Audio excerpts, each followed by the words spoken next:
Hello, my name is JP, aka King Kaizen, and today I'll be giving you 4 reasons why Spellbreak's release date sucked. At least why some people might have thought it sucked. So basically, this video is part 1 in a 2-part series where I go over the good and the bad that happened during Spellbreak's release date. The second video is where I will be talking about the good as well as giving you my overall opinion of release date. But at the end of the day, I think it's good to discuss both the bad and the good so that we are grounded in reality as to what actually went down during Spellbreak's release date. No release date's perfect, so there of course will be cons, and that's why I'm going over the worst things that happen now, just so we can get all that nasty, icky negative vibes out the way first, and then end it on a positive note. Maybe positive, depending on my overall opinion of it, which I suggest you subscribing so you can see what I overall think about the game. I took opinions from a lot of the core members of the community, some of which I agree with, some of which I don't agree with. And also this video isn't a video of me just bashing proletariat. I provide constructive criticism, which I think is very important when talking about negatives, because providing constructive criticism is 10 times better than just hating on something. And I'll also be providing footage of my 13 game exile win in the background, which is pretty normal whenever I decide to try hard. Alright, that's enough of me speaking. Let's get this party started. Now, before we start, I think it's important to take into account 3 things when judging a release date. The first thing being that no release date is perfect. There will be bugs, there will be problems. But the question is, how many problems will you have and how you handle those problems? That's what really matters on release day. Number 2 is the size of the team working, especially in Proletariat's case. For most of the development of this game, it's been less than 70 people who are working on this game. And that also includes the art team, the managers, community managers. So as you can see, Proletariat is a pretty small team, especially for a game like Spellbreak, because Spellbreak is a very ambitious game to pull off. And number 3, which kind of messes number 2 up a little bit and backs them into the corner, it's like how the game was presented, the promises of the game. Basically, in much of closed beta, they market the game as a AAA game.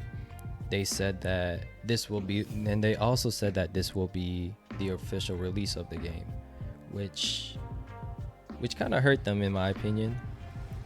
Those 2 statements like combined together, because I personally feel like this game needed an open beta, and what we got on the release date was an open beta. But I'll go more into why I think it's an open beta in the next video, where I give my full opinion. Yeah, so that covers number 3 basically. So let's get on to communication. So communication, I want to say they did a pretty good job in communication. They had a lot of people available, they had a lot of people available, which is, even a lot of AAA teams, it's hard to even get answers from devs, whether you are a player or even a mod. So I give them props for that. But they didn't do one specific thing, and that one specific thing kind of like ran them into like having too many cooks in the kitchen problem, or a telephone where what person A tells to person B is a different story than what person B tells to person C, and by the time you get to person Z, it's a completely different story altogether. And what caused this problem was mainly because they didn't really control the way information was given out. It's really important how you control the way information is given out. If they had one source of information on each platform where people can go to get this information, then that gives you the power to spread correct information and how that information is perceived by players. And because they didn't do that, some of the mods and even Spellbreak employees were giving different answers on the same topic. For example, a lot of people were wondering, when are we getting solos and duos? And a lot of them said soon, which is to be expected, because either 1, they don't know when solos or duos are coming, or 2, they just don't want to tell you when solos and duos are coming. But then like me personally, I actually heard a Spellbreak employee actually said that you'll be getting solos and duos in the coming weeks and months, which kind of demoralized me because it really made me feel like they released an unfinished game. Because of like, I typically just focus on months, but even if it was weeks, even if I focus on the word weeks, I don't want to wait 2 weeks to play solos and duos. I personally hate trios, and me personally, I think trios is a terrible game mode to expose to new players. I know that having social interactions is big for a game, but Spellbreak is different. Whereas like trios is the hardest game mode you can throw at somebody. And I think they should at least had solos available for people who wanted to learn the game. And some people just want to play solos, you know? Don't force social interactions on people. We're social distant. But yeah, the same thing happened with bots too. Some people, some of the mods and Spellbreak employees would say, oh, you will no longer get bots after level 8, while others will say you'll stop getting bots after your first couple of wins.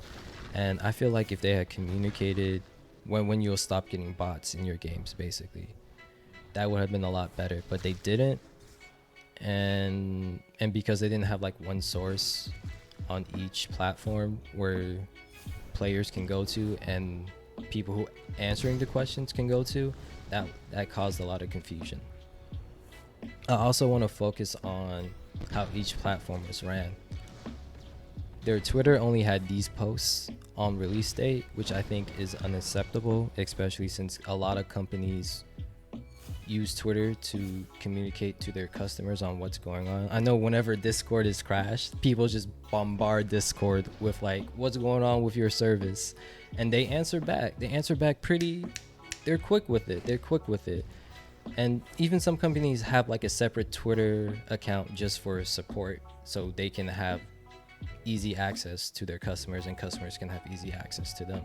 And the fact that these were the only posts on their Spellbreak account on release date was kind of bad, because I went to their Twitter to get answers and I just couldn't get the answers that I needed, you know?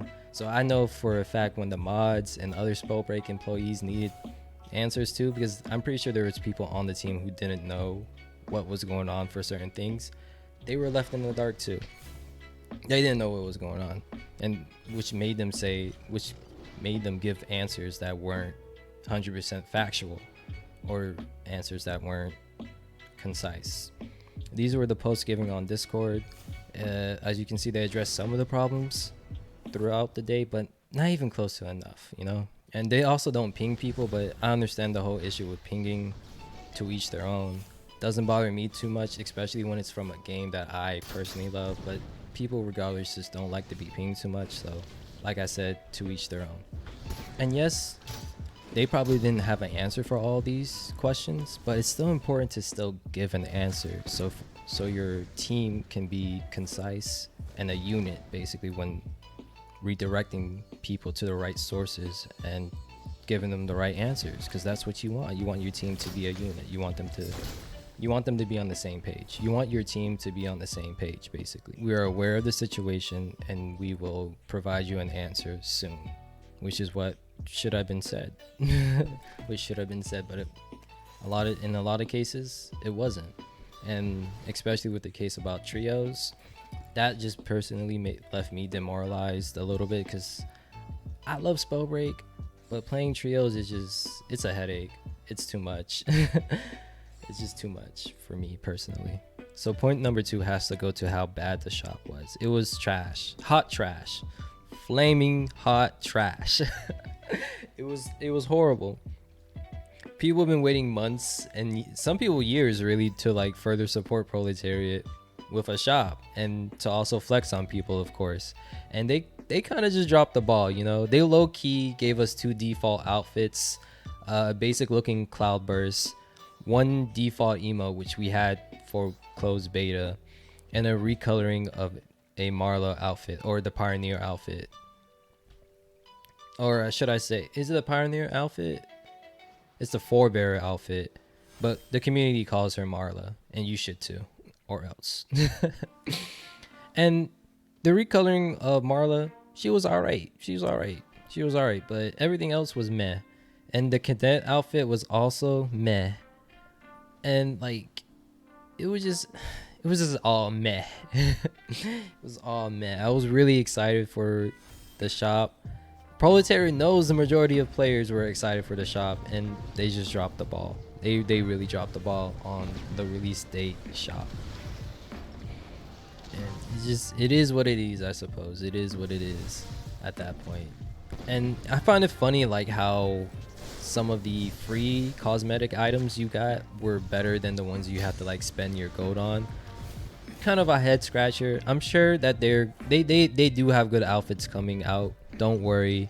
We've seen leaks. Spoiler alerts. Skip this part if you don't want to see the leaks. I'm gonna put the leaks on the screen now.